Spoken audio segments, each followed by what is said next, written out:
to Sir Watkin Phillips, Bart.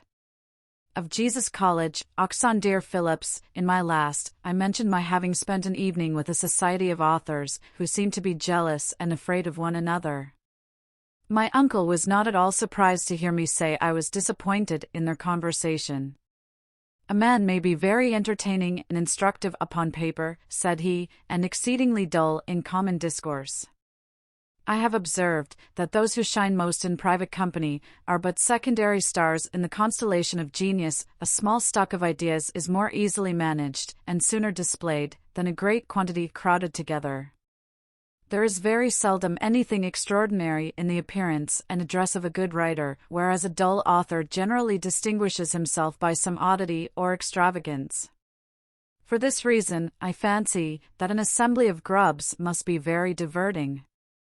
My curiosity being excited by this hint, I consulted my friend Dick Ivy, who undertook to gratify it the very next day, which was Sunday last. He carried me to dine with S., whom you and I have long known by his writings. He lives in the skirts of the town, and every Sunday his house is open to all unfortunate brothers of the quill, whom he treats with beef, pudding, and potatoes, port, punch, and Calvert's entire but beer. He has fixed upon the first day of the week for the exercise of his hospitality, because some of his guests could not enjoy it on any other, for reasons that I need not explain. I was civilly received in a plain, yet decent habitation, which opened backwards into a very pleasant garden, kept in excellent order, and, indeed, I saw none of the outward signs of authorship either in the house or the landlord, who is one of those few writers of the age that stand upon their own foundation, without patronage, and above dependence. If there was nothing characteristic in the entertainer, the company made ample amends for his want of singularity. At 2 in the afternoon, I found myself one of 10 messmates seated at table, and, I question, if the whole kingdom could produce such another assemblage of originals. Among their peculiarities, I do not mention those of dress, which may be purely accidental. What struck me were oddities originally produced by affectation, and afterwards confirmed by habit. One of them wore spectacles at dinner, and another his hat flapped, though, as Ivy told me, the first was noted for having a seaman's eye when a bailiff was in the wind, and the other was never known to labor under any weakness or defect of vision, except about 5 years ago, when he was complimented with a couple of black eyes by a player, with whom he had quarrelled in his drink. A third wore a lace stocking, and made use of crutches, because, once in his life, he had been laid up with a broken leg, though no man could leap over a stick with more agility. A fourth had contracted such an antipathy to the country, that he insisted upon sitting with his back towards the window that looked into the garden, and when a dish of cauliflower was set upon the table, he snuffed up volatile salts to keep him from fainting. Yet this delicate person was the son of a cottager, born under a hedge, and had many years run wild among asses on a common. A fifth affected distraction. When spoke to, he always answered from the purpose. Sometimes he suddenly started up, and rapped out a dreadful oath. Sometimes he burst out laughing, then he folded his arms, and sighed, and then he hissed like 50 serpents. At first I really thought he was mad, and, as he sat near me, began to be under some apprehensions for my own safety, when our landlord, perceiving me alarmed, assured me aloud that I had nothing to fear. "The gentleman," said he, "is trying to act a part for which he is by no means qualified. If he had all the inclination in the world, it is not in his power to be mad. His spirits are too flat to be kindled into frenzy." "'Tis no bad pea-puff, however," observed a person in a tarnished laced coat, "affected in madness. Wop pass for wit w with 9/18 out of 20. "And affected stuttering for humor," replied our landlord, "though, God knows, there is an affinity betwixt them." It seems, this wag, after having made some abortive attempts in plain speaking, had recourse to this defect, by means of which he frequently extorted the laugh of the company, without the least expense of genius, and that imperfection, which he had at first counterfeited, was now become so habitual, that he could not lay it aside.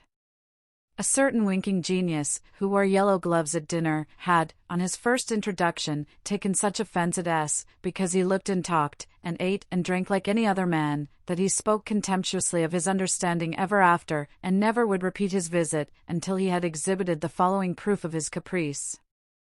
What Wyvil, the poet, having made some unsuccessful advances towards an intimacy with S., at last gave him to understand, by a third person, that he had written a poem in his praise, and a satire against his person, that if he would admit him to his house, the first should be immediately sent to press, but that if he persisted in declining his friendship, he would publish his satire without delay.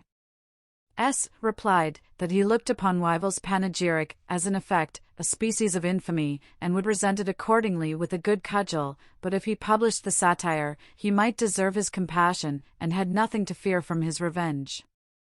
Wyvil, having considered the alternative, resolved to mortify S. by printing the panegyric, for which he received a sound drubbing.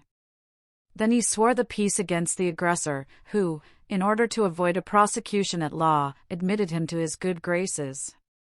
It was the singularity in S.'s conduct, on this occasion, that reconciled him to the yellow-gloved philosopher, who owned he had some genius, and from that period cultivated his acquaintance. Curious to know upon what subjects the several talents of my fellow guests were employed, I applied to my communicative friend Dick Ivy, who gave me to understand that most of them were, or had been, understrappers, or journeymen, to more creditable authors, for whom they translated, collated, and compiled, in the business of bookmaking, and that all of them had, at different times, labored in the service of our landlord, though they had now set up for themselves in various departments of literature.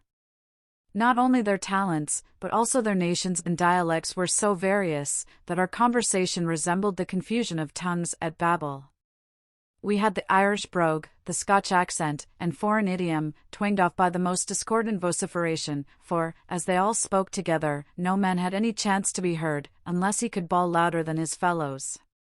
It must be owned, however, there was nothing pedantic in their discourse. They carefully avoided all learned disquisitions, and endeavored to be facetious, nor did their endeavors always miscarry. Some droll repartee passed, and much laughter was excited, and if any individual lost his temper so far as to transgress the bounds of decorum, he was effectually checked by the master of the feast, who exerted a sort of paternal authority over this irritable tribe. The most learned philosopher of the whole collection, who had been expelled the university for atheism, has made great progress in a refutation of Lord Bolingbroke's metaphysical works, which is said to be equally ingenious and orthodox, but, in the meantime, he has been presented to the grand jury as a public nuisance, for having blasphemed in an alehouse on the Lord's Day. The Scotchman gives lectures on the pronunciation of the English language, which he is now publishing by subscription. The Irishman is a political writer, and goes by the name of My Lord Potato. He wrote a pamphlet in vindication of a minister, hoping his zeal would be rewarded with some place or pension, but, finding himself neglected in that quarter, he whispered about that the pamphlet was written by the minister himself, and he published an answer to his own production. In this, he addressed the author under the title of Your Lordship with such solemnity, that the public swallowed the deceit, and bought up the whole impression. The wise politicians of the metropolis declared they were both masterly performances, and chuckled over the flimsy reveries of an ignorant garretter, as the profound speculations of a veteran statesman, acquainted with all the secrets of the cabinet. The imposture was detected in the sequel, and our Hibernian pamphleteer retains no part of his assumed importance, but the bare title of My Lord. And the upper part of the table at the Potato Ordinary in Shoe Lane. Opposite to me sat a Piedmontese, who had obliged the public with a humorous satire, intituled The Balance of the English Poets, a performance which evinced the great modesty and taste of the author, and, in particular, his intimacy with the elegancies of the English language. The sage, who labored under the agrophobia, or horror of green fields, had just finished a treatise on practical agriculture, though, in fact, he had never seen corn growing in his life, and was so ignorant of grain, that our entertainer, in the face of the whole company, made him own that a plate of hominy was the best rice pudding he had ever eat. The stutterer had almost finished his travels through Europe and part of Asia, without ever budging beyond the liberties of the King's Bench, except in term time, with a tipstaff for his companion, and as for little Tim Cropdale, the most facetious member of the whole society, he had happily wound up the catastrophe of a virgin tragedy, from the exhibition of which he promised himself a large fund of profit and reputation. Tim had made shift to live many years by writing novels, at the rate of £5 a volume, but that branch of business is now engrossed by female authors, who publish merely for the propagation of virtue, with so much ease and spirit, and delicacy, and knowledge of the human heart, and all in the serene tranquillity of high life, that the reader is not only enchanted by their genius, but reformed by their morality. After dinner, we adjourned into the garden, where, I observed, Mr. S. gave a short separate audience to every individual in a small remote filbert walk, from whence most of them dropped off one after another, without further ceremony, but they were replaced by fresh recruits of the same clan, who came to make an afternoon's visit, and, among others, a spruce bookseller, called Birkin, who wrote his own gelding, and made his appearance in a pair of new gemmy boots, with massy spurs of plate. It was not without reason that this midwife of the Muses used to exercise a horseback, for he was too fat to walk afoot, and he underwent some sarcasms from Tim Cropdale on his unwieldy size and inaptitude for motion. Birkin, who took umbrage at this poor author's petulance in presuming to joke upon a man so much richer than himself, told him he was not so unwieldy but that he could move the Marshalsea court for a writ, and even overtake him with it, if he did not very speedily come and settle accounts with him, respecting the expense of publishing his last ode to the King of Prussia, of which he had sold but 3, and one of them was to Whitfield the Methodist. Tim affected to receive this intimation with good humor, saying he expected in a post or two, from Potsdam, a poem of thanks from his Prussian Majesty, who knew very well how to pay poets in their own coin, but, in the meantime, he proposed that Mr. Birkin and he should run 3 times round the garden for a bowl of punch, to be drank at Ashley's in the evening, and he would run boots against stockings. The bookseller, who valued himself upon his mettle, was persuaded to accept the challenge, and he forthwith resigned his boots to Cropdale, who, when he had put them on, was no bad representation of Captain Pistol in the play. Everything being adjusted, they started together with great impetuosity, and, in the second round, Birkin had clearly the advantage, larding the lean earth as he puffed along.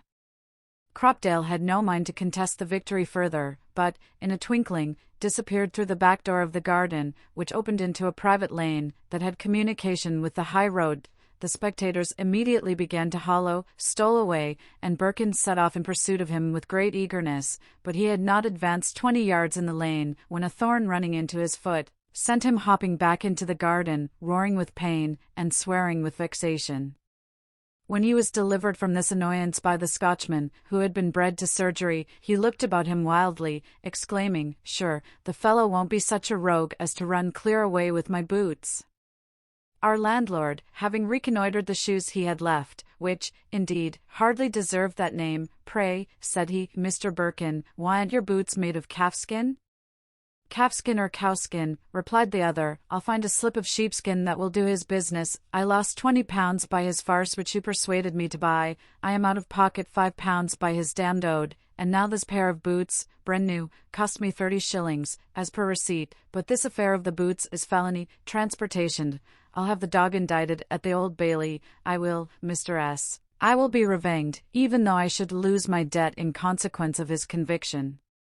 Mr. S. said nothing at present, but accommodated him with a pair of shoes, then ordered his servant to rub him down, and comfort him with a glass of rum punch, which seemed, in a great measure, to cool the rage of his indignation.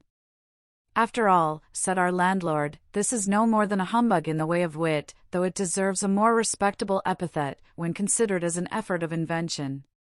Tim, being, I suppose, out of credit with the cordwainer, fell upon this ingenious expedient to supply the want of shoes, knowing that Mr. Birkin, who loves humour, would himself relish the joke upon a little recollection. Cropdale literally lives by his wit, which he has exercised upon all his friends in their turns.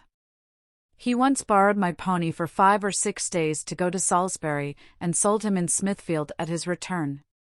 This was a joke of such a serious nature, that, in the first transports of my passion, I had some thoughts of prosecuting him for horse-stealing, and even when my resentment had in some measure subsided, as he industriously avoided me, I vowed I would take satisfaction on his ribs with the first opportunity. One day, seeing him at some distance in the street, coming towards me, I began to prepare my cane for action, and walked in the shadow of a porter, that he might not perceive me soon enough to make his escape. But, in the very instant I had lifted up the instrument of correction, I found Tim Cropdale metamorphosed into a miserable blind wretch, feeling his way with a long stick from post to post, and rolling about two bald unlighted orbs instead of eyes.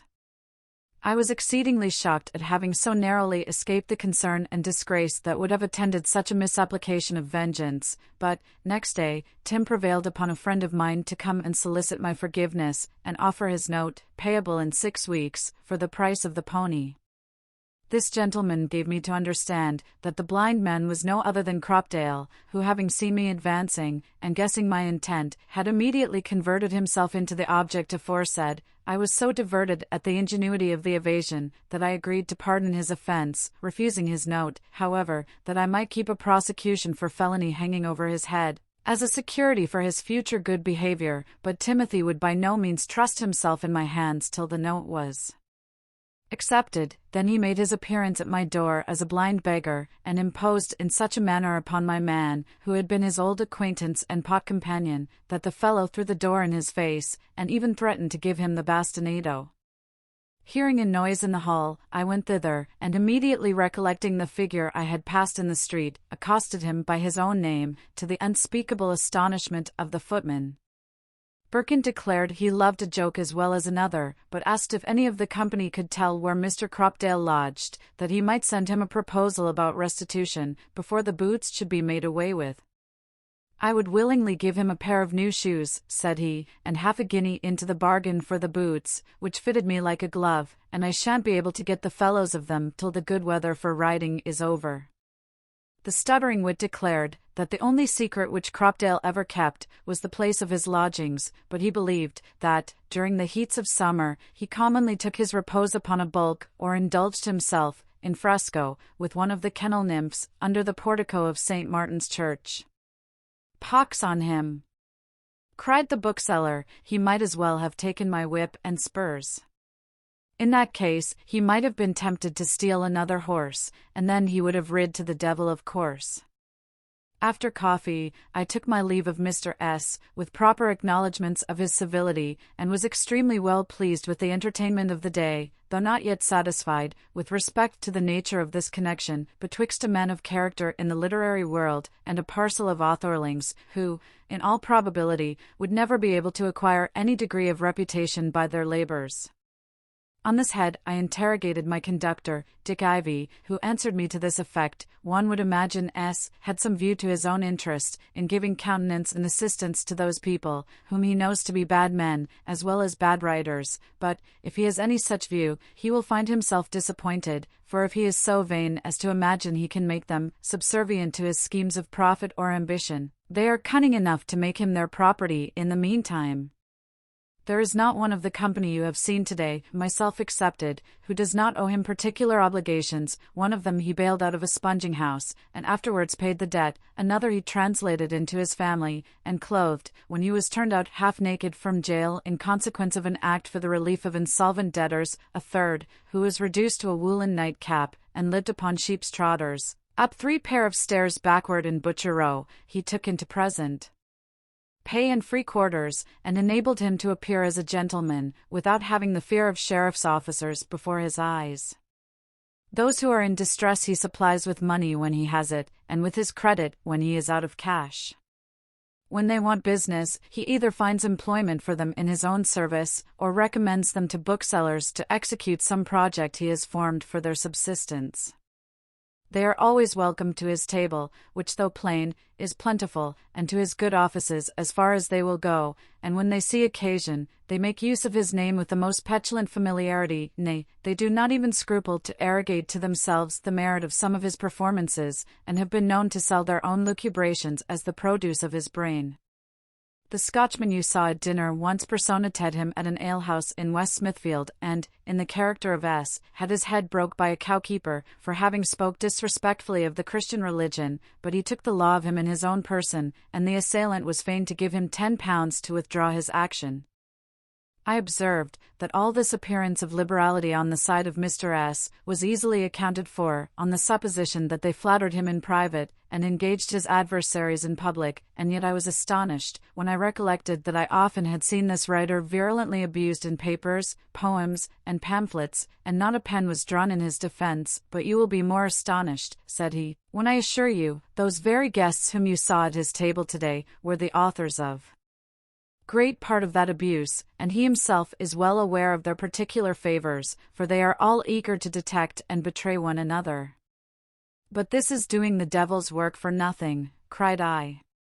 What should induce them to revile their benefactor without provocation? Envy, answered Dick, is the general incitement, but they are galled by an additional scourge of provocation. S. directs a literary journal, in which their productions are necessarily brought to trial, and though many of them have been treated with such lenity and favor as they little deserved, yet the slightest censure, such as, perhaps, could not be avoided with any pretensions to candor and impartiality, has rankled in the hearts of those authors to such a degree, that they have taken immediate vengeance on the critic in anonymous libels, letters, and lampoons. Indeed, all the writers of the age, good, bad, and indifferent, from the moment he assumed this office, became his enemies either professed or in petto, except those of his friends who knew they had nothing to fear from his strictures, and he must be a wiser man than me who can tell what advantage or satisfaction he derives from having brought such a nest of hornets about his ears.